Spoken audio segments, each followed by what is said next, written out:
আখবিরনি আনিল ইহসান, আপনি আমাকে ইহসানের ব্যাপারে খবর দেন, ইহসান কি?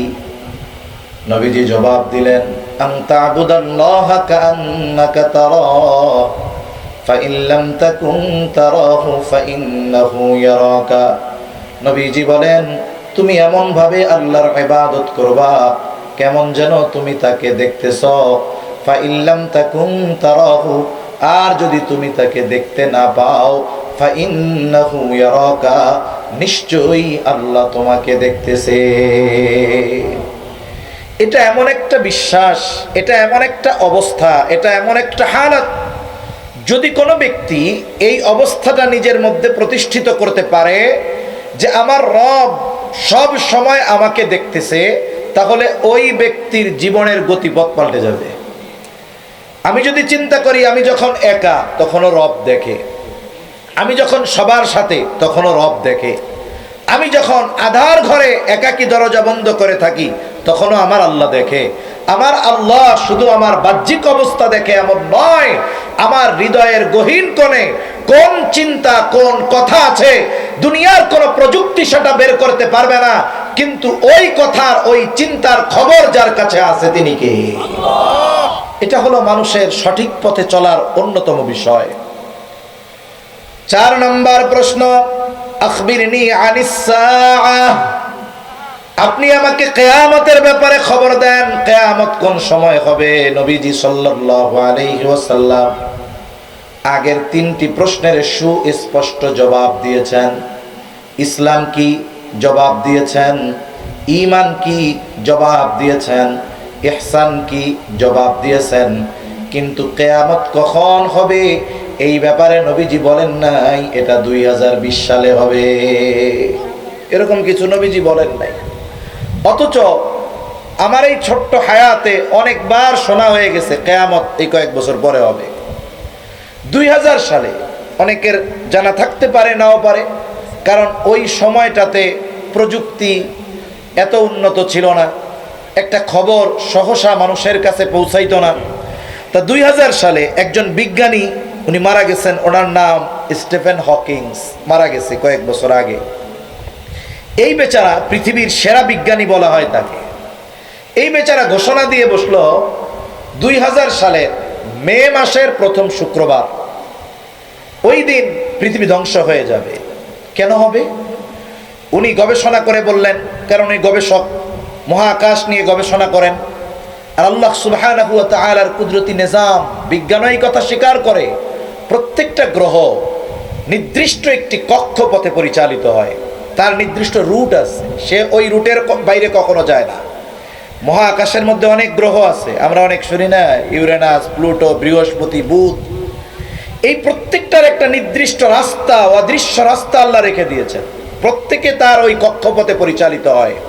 সূর্য তার কক্ষপথে চলে, চন্দ্র তার কক্ষপথে চলে, এটা তো বিজ্ঞান বলতেছে এখন। আর আল্লাহ বলেছেন 1500 বছর আগে ওই মরুর বুকে মুহাম্মদুর রাসূলুল্লাহ সাল্লাল্লাহু আলাইহি ওয়াসাল্লাম জানিয়েছেন, আশ-শামসু তাজরি লিমুস্তাকাররিন লাহা, এই যে সূর্য এটা তার নির্দিষ্ট কক্ষপথে চলে, আল্লাহ তাআলা সেটিং করে দিয়েছে ওই দিকেই চলবে।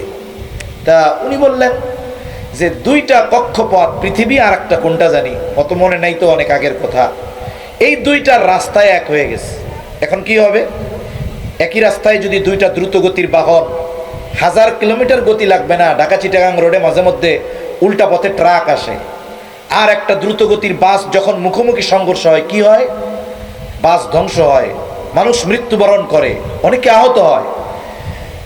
এক একটা গ্রহের গতি কত, এই 2টার সাথে যদি লাগে একেবারে নিশ্চিহ্ন হয়ে যাবে। তা উনি বললেন ওই কথা। এখন আমরা তো দুনিয়ার মানুষ আর এই খবর টবর জানি না, অনেক মানুষ চিন্তিত, পেরেশান। তা আমার মনে আছে এখনো, আমি যখন চট্টগ্রাম পড়ি শহরে একটা মাদ্রাসায়, তা আল্লাহর রহমতে ওই দিনটা খুব ভালো দিন গেছে, পৃথিবীও ধ্বংস হয় নাই, 2000 গেছে, আল্লাহর রহমতে 2026 চলতেছে, পৃথিবীর নিজাম আল্লাহ তাআলা এখনো ঠিক রাখছেন। তা অনেক সময় ইউটিউবে দেখা যাইতো, অনেক ওয়াইজ বলতো, 10 বছর আগে বলছে এই 2020 সালে ইমাম মাহদি চলে আসবে, পৃথিবীর সব আলামত প্রকাশ হয়ে গেছে, এরকম অনেক বক্তব্য আপনি সার্চ দেন বড় বড় টুপিওয়ালাদের এইরকম বক্তব্য আপনারা পাবেন, যে এই সালে চলে আসছে, এই সালে চলে আসছে, 25 সালের পরে পৃথিবী থাকবে না, হ্যান তেন অনেক কিছু। এগুলোর দ্বারা কি হয়? আমার দেখা কিছু যুবক তরুণকে দেখেছি খুব হতাশার মধ্যে আছে, বিষণ্ণ অবস্থা। এই অবস্থা কেন, এত চিন্তিত কেন? বলে হুজুর পৃথিবী তো শেষ। কে বলছে? অমুক স্কলার বলছে 2024 সালের পরে হুজুর পৃথিবী থাকবে না। পৃথিবী যদি না থাকে কি হইলো? সব তো শেষ। ও এত টেনশন আর ডিপ্রেশনের মধ্যে আছে, পৃথিবী শেষ হয়ে যাবে এই চিন্তায় অস্থির, কিন্তু নামাজ কালাম পড়ার টাইম পায় না। তার মানে কি হলো? এই ধরনের কথাগুলোকে একটু রং চং লাগিয়ে বলার মাধ্যমে আমরা আখিরাতের মূল প্রস্তুতি থেকে আগামী প্রজন্মকে সরায় দিচ্ছি। মূল কথা হলো কিয়ামত কখন হবে আল্লাহ তাআলা সেটা জানেন। আর আমাদের প্রস্তুতিটা কেমন হবে? কিয়ামত 26 সালে, 28 সালে, 30 সালে হবে, এই বক্তব্য শুনে যদি আমি 26 সালেই কায়েত হয়ে পড়ে যাই, হবে না তো। অথচ মুসলিমের মধ্যে হাদিস আছে, নবীজি কি বলেছেন? নবীজি বলেছেন যে তোমরা যদি শুনতে পাও যে কিয়ামত শুরু হয়ে গেছে, তোমাদের হাতে একটা গাছের চারা আছে, তোমরা ওটা রোপণ করে ফেলো।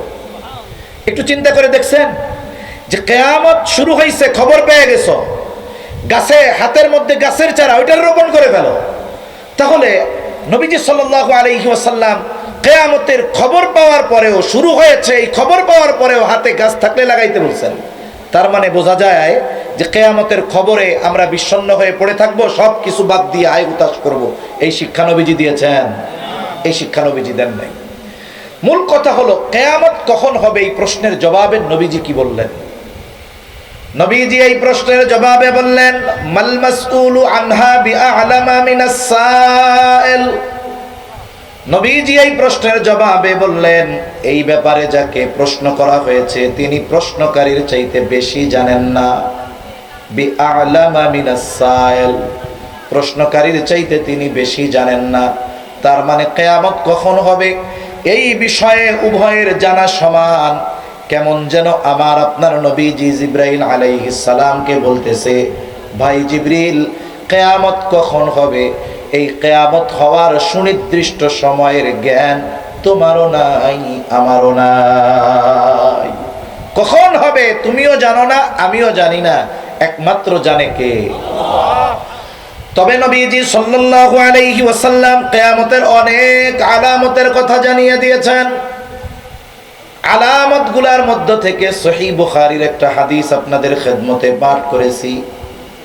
নবীজি সাল্লাল্লাহু আলাইহি ওয়াসাল্লাম এই হাদিসের মধ্যে 6টি বিষয়ের কথা বলেছেন। সাথে সাথে নবীজি বলেছেন, এই 6টি বিষয় যতক্ষণ সংগঠিত না হবে ততক্ষণ পর্যন্ত কিয়ামত সংগঠিত হবে না।